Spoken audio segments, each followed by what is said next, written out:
سلام عزیزان، امروز اومدیم یه غذایی درست کنیم که این غذا یونانیه. خب این غذا خیلی خوشمزه است بی نهایت. یه حالت پیتزا داره، پیتزای مرغ میشه بگیم یا پیتزای سیب زمینی، هر کدوم میشه گفت، ولی در اصل مال یونانه. سیب زمینی میخواد، یه دونه پیاز برداشتم، یه دونه هویج میخواد، من 2 تا برداشتم که ببینم سیب زمینی چقدر اندازشه.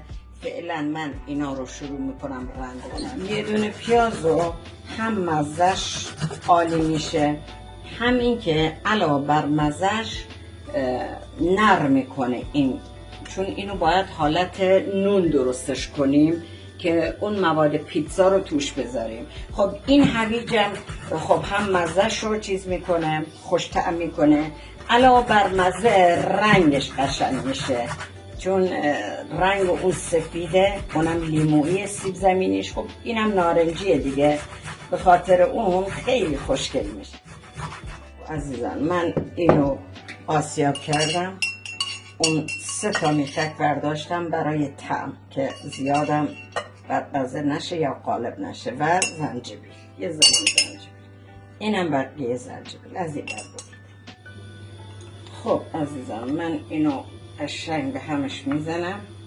بعد که به هم زدم 2 تا تخم مرغ این اضافه میکنم برای چسبندگیش.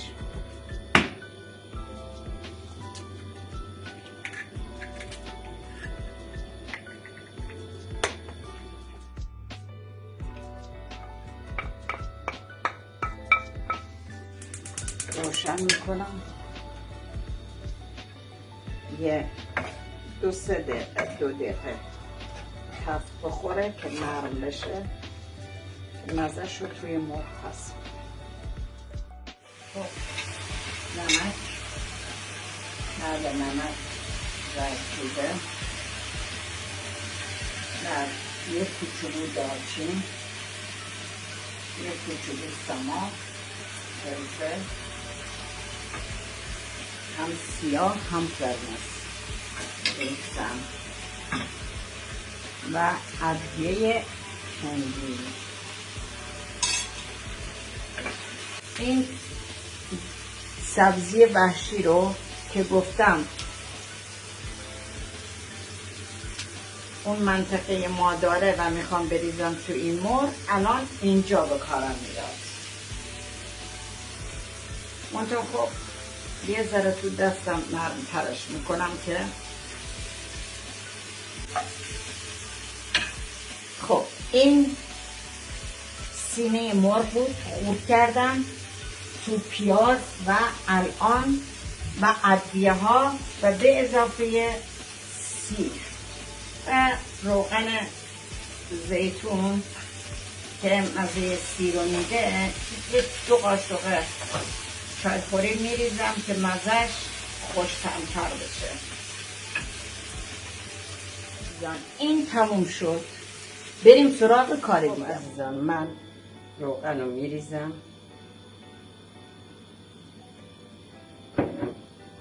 یه دونه پیاز روی میکنم،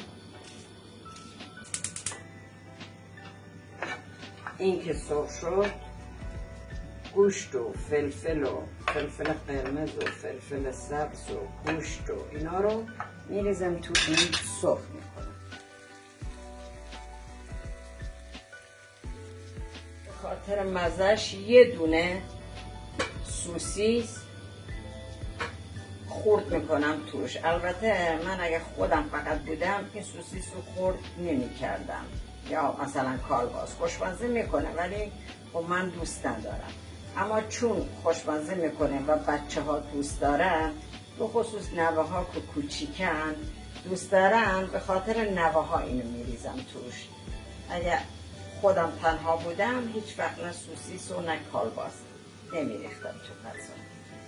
این غذا البته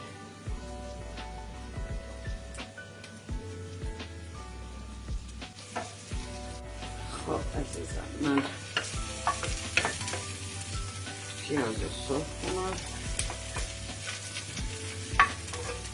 پیاز که یه ذره نرم شد چون پیاز سفیده، هر چقدر بخوای سرخش کنی پیاز سفید سرخ نمیشه، نهایتش اینو بسوزه.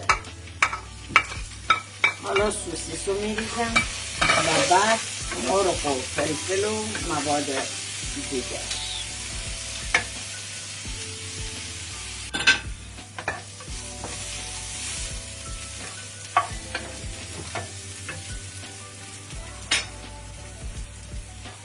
خب چون به بقیه‌شونم زرد رو بزدم، بذار به این کمتر زرد رو بزنم.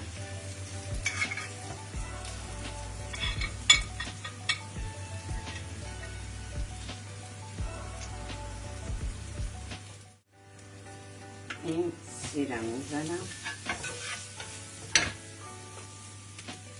خب بچه ها، من کاملا سرخ شد، گذاشتمش کنار به خاطر اینکه این گازم خاموش کنیم، این سرد بشه آروم آروم. تا این سرد بشه من شروع کنم غذای اون نون سیب زمینی رو درست کنم به جای نون پیتزایی که استفاده میشه اون، چون واقعا خوشمزه میشه. خب شما فکر کن نون پیتزا خمیره ولی این نون سیب زمینی، هویج، پیازه، پس خیلی خوش‌طعم میشه.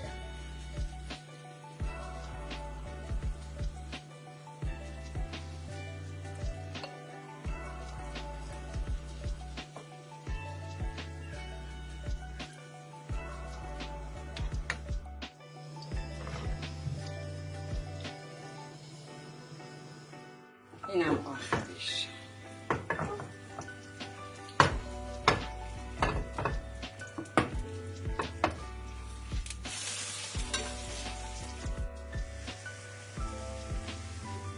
خب بچه حالا نونمون که حاضر شد،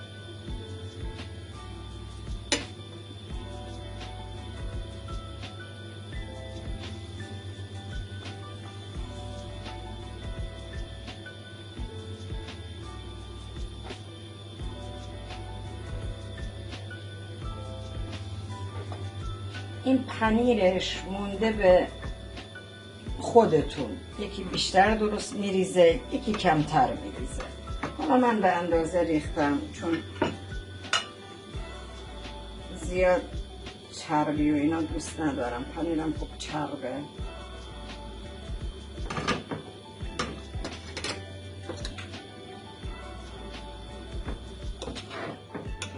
غذام خب کلا چربه، سیب زمینی چربه، این گوشت و موش رو که سرخ کردیم همه چربم، به خاطر این پنیر کمتر میریزم. ولی خب مزه‌شم بد نیست، پنیر خوشمزه است دیگه.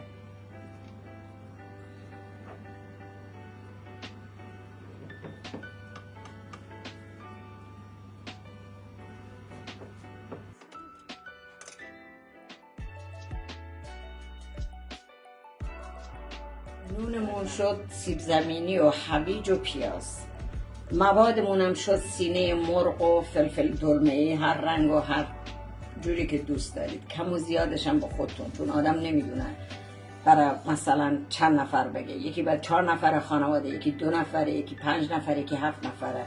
من اینو برای 2 نفر درست کردم. خب به خاطر 2 نفر تازه یه دونم اونجا اضافه اومد، اشکال نداره، ولی این کلا برای 2 نفره. انشالله که با هم دیگه تستش کنیم ببینیم مزهش چطوره. امیدوارم همون جوری که من میخوام مزهش شده باشه. و اما یک بار دیگه عزیزان دوستان ازتون میخوام که لایک، کامنت یادتون نره. سپاسگزارم عزیزان، نوش جونتون. تا موقع تست که با هم بخوریم فعلا با اجازه. خب عزیزان الان ما پیتزا کوکومون یا پیتزا سیب زمینیمون یا پیتزا مرغمون هر چی که اسمشو میذارید، ما این آماده است. این غذای خوشمزه الان میخوایم بذاریم تو فر، میذاریم تو فر 10 تا 15 دقیقه، چون همه چیز سرخ شده است، آماده است. فقط در حدی میخوایم باشه که پنیر آب بشه. ما غذا رو گذاشتیم فر، الان 10 دقیقه تا 20 دقیقه تموم میشه من میارم بیرون با هم دیگه تست میکنیم ببینیم مزهش چجوره. ولی یکی دو بار من درست کردم این غذا مزهش خوشمزه است و میتونید به جای پیتزا برای بچه‌هاتون درست کنید یه پیتزای خیلی خیلی سالم، چون همه چیش برای خودتون انجام میدین و خیالتون راحته که یه چیز مونده توش نیست که بچه‌ها بخورن مسموم بشن یا حتی خودتون. و ازتونم خواهش میکنم که لایک، سابسکرایب و کامنت یادتون نره. ممنون میشم اگه منو سابسکرایب کنید، اگه منو به هم دیگه معرفی کنید و اگه از من حمایت کنید. ممنونم، سپاسگزارم از همتون، چه هموطنای داخل کشور و چه هموطنای خارج از کشور. عزیزان من پیتزامون از فر در میارم.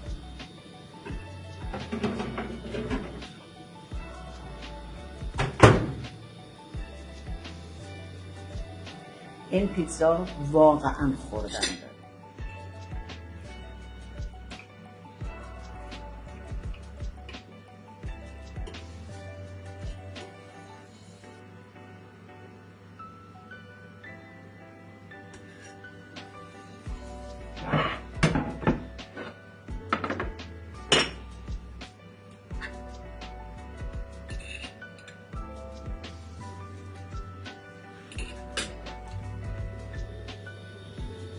بچه‌ها خدایی پیتزا خیلی خوشمزه در اومده، چون خونگی سیب زمینی، هویج، پیاز و پنیر و سبزیجات و گوشت مرغه.